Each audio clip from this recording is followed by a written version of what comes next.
गाजीपुर, सिंघू, शंभू, टिकरी समेत सभी बॉर्डर्स को छावनी में तब्दील कर दिया गया है। वहीं पुलिस ने भी साथ साथ ये साफ कर दिया है कि किसानों की आड़ में अगर उपद्रवियों ने कानून व्यवस्था में खलल डाला तो फिर उनके खिलाफ सख्त कार्रवाई होगी।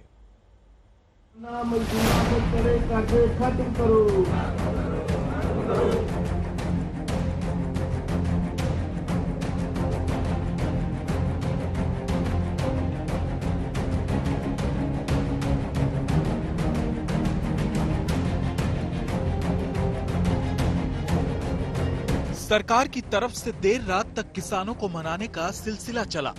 केंद्रीय मंत्री पीयूष गोयल और अर्जुन मुंडा की मौजूदगी में किसानों के साथ हो रही बैठक रात करीब 11:20 पर खत्म हुई, लेकिन 5 घंटे तक चली ये मीटिंग बेनतीजा रही।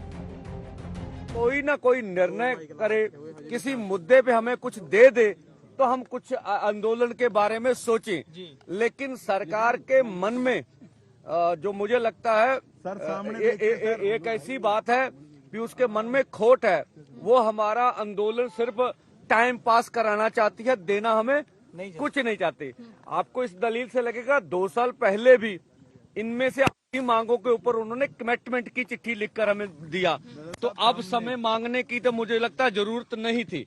हम बोला आप निर्णय लीजिए। हमने तो एक बात की, आप अनाउंसमेंट कर दीजिए एमएसपी गारंटी का कानून, ठीक है। आप सीएससी पे जो देते हैं उनके ऊपर भी उन्होंने कोई निर्णय नहीं लिया, कुछ भी देना नहीं चाहते। बैठक के बाद किसान नेताओं ने ऐलान कर दिया कि दिल्ली कूच होकर रहेगा। किसान नेताओं ने सरकार की मंशा पर ही सवाल उठा दिया। हम लोगों ने पूरी कोशिश की है कि मंत्रियों से हम बातचीत लंबी करें और कोई ना कोई हमारे पक्ष में निर्णय आए, और हमें कुछ ऐसा लगा नहीं मीटिंग में।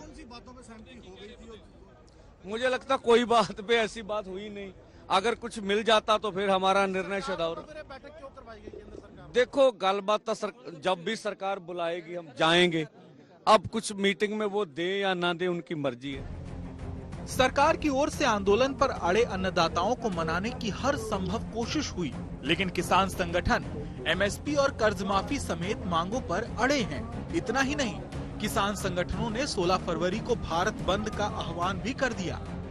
अपनी बातों पर अटल नहीं, सिंसियर नहीं, और इसी वजह से अब मजबूरन होकर उनको दिल्ली चलो मार्च है वो करना पड़ रहा है। अब देख सकते हैं कि किस तरह से हंगामा हो रहा है, लेकिन सरवन सिंह पंढेर है और उसके अलावा जगजीत सिंह डल्लेवाल हैं, इस पूरे मामले में आगे बढ़ते हुए सीधा सीधा कह रहे हैं कि ये जो जिम्मेदारी है और ये जो पेशकश है सरकार ने की, उसमें कहीं ना कहीं सिंसियरिटी नहीं थी, जिसकी वजह से अब दिल्ली चलो मार्च कायम रहेगा।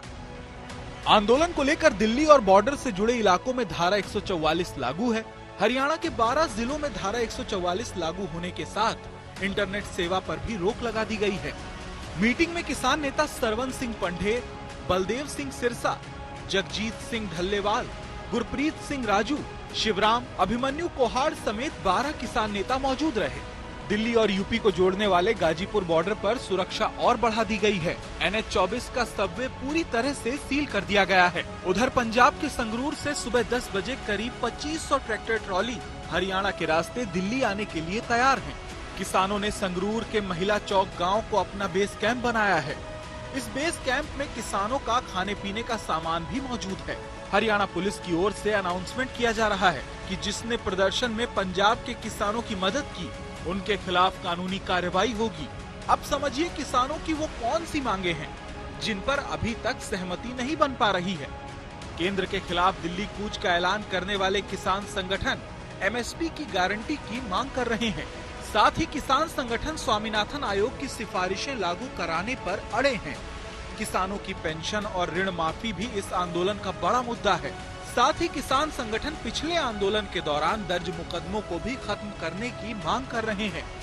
किसान मार्च को लेकर दिल्ली के सभी बॉर्डर पर पुलिस का कड़ा पहरा दिखाई दे रहा है।